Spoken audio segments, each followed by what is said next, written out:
me to actually look at and fix, whether that's a legislative change or whether that's an executive branch change.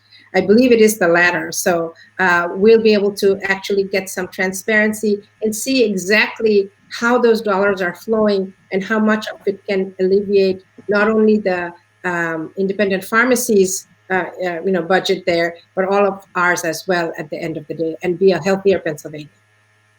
Okay. If someone wanted to help you with your campaign or get campaign materials or donate, Yes. where could they do that? Please visit ninaforpa.com, ninaforpa.com. And there's a support button. There's, you can leave a message and we'll get back to you if you want to support us or be involved in the campaign in some kind of a capacity, whether you want lawn signs or you want, window signs. We're tracking all of that and we're getting all that together so we can respond to the needs.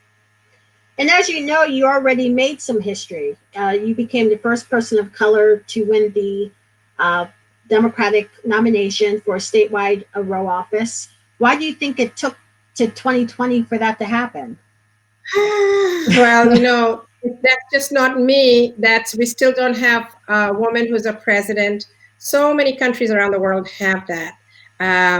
So we are, I think, breaking through and hopefully permanently keeping open these spaces. This is not about me. This is about everybody who's going to come through after me, whether it's in this office and others. Because the minute you have someone like me in office who brings a certain lived experience, and this is a real contrast to anybody else who's running, I'm talking about maternal mortality, and how the Auditor General can impact that. That's life and death, right? Our rate of women dying giving at childbirth is much higher than it was 25 years ago for all women. And for Black women, it's 3 times more. And all the research points that this is no other reason but racism embedded in our institutions, including our hospitals. And in order for me to deconstruct that, to change that, to end that, I would like to have the data that when we reimburse hospitals for our Medicaid patients, what is the outcome of that money? Who's being impacted? What is the maternal mortality? What are the changes that are being made in response to that? I actually have even ideas of working with the legislature to create a position called doulas that should be reimbursed. We have doulas already. They are private pay. They work as birth coaches and advocates for the women. They're not medical personnel. And that would be a real job creator in our communities if you had a doula, basically your grandmother, your mother, your aunties who would help you with a more streamlined way to actually make it a reasonable way to assist the woman. And it's been shown by research that reduces maternal mortality, and that would also be a job in the community. So those are some of the ways I want to drive the conversation. So this is what having representation means. I can bet you there has been never an Auditor General ever in the history of anything who has talked about maternal mortality. That's why it's important. And for me to understand that Black women are dying more is because you are my sister in the struggle, right? I share the solidarity of understanding what it means to have more melanin, also to come from a history of oppression. So I stand in solidarity, whether it's Black women, Hispanic women, Asian American women, all kinds, white women, all of us have issues that don't get looked at in a serious manner. And I want to use this office to make sure we level those playing fields. And you wouldn't have it but for representation. So not only is it a long time coming, but we need to spread this and make sure we have full representation from all parts of our community.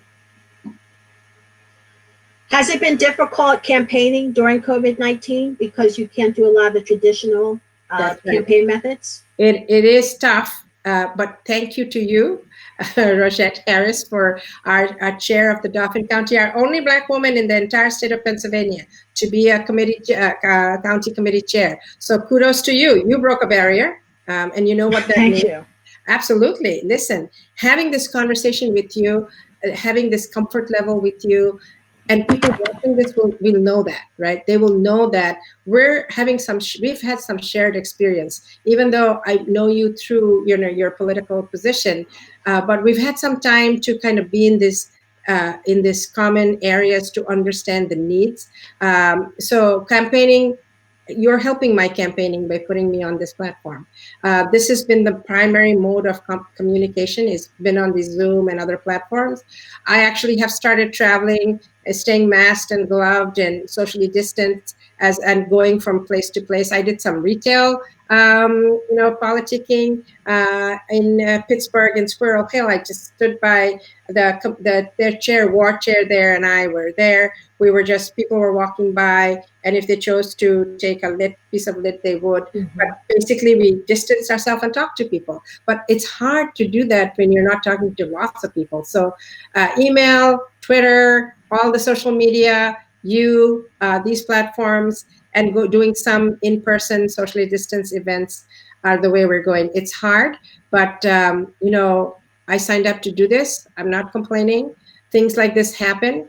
This is we have to roll with the punches and just get the job done. And this is going to happen in government. You're going to suddenly be thrown a curveball. You're going to have a Right. pandemic. That's a whole pandemic to deal with, not just me, one person. That's a whole state. So, as I said, I come from an experience of war. When one morning my mother woke me up to the sound of tanks rolling down our streets. So in a split second, your life can change. So this is while it has been tough. Um, I've been in a tougher situation before, so I put it all in perspective.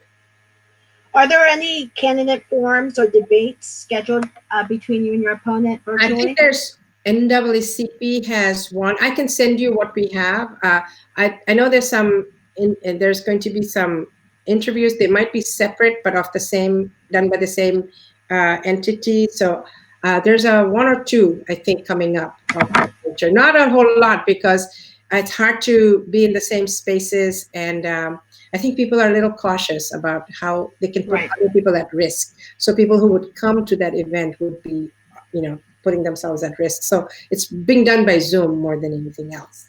Okay. Well, I know you have another event coming up, Yes. but I want to give you a chance to close and let our watchers and listeners know why they should vote for you.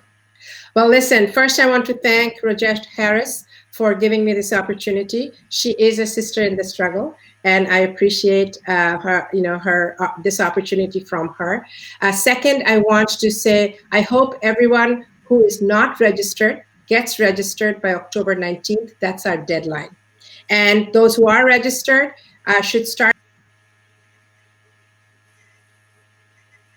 And we lost Nina there, but I would like to thank everyone for watching us, joining us this evening. To learn more about Nina, or if you didn't get a chance to ask your question, you can type it in the comment section. And you can also go to our website, www.dauphindems.com, to learn more about Nina and all of the rest of our candidates. Thank you very much for joining us tonight.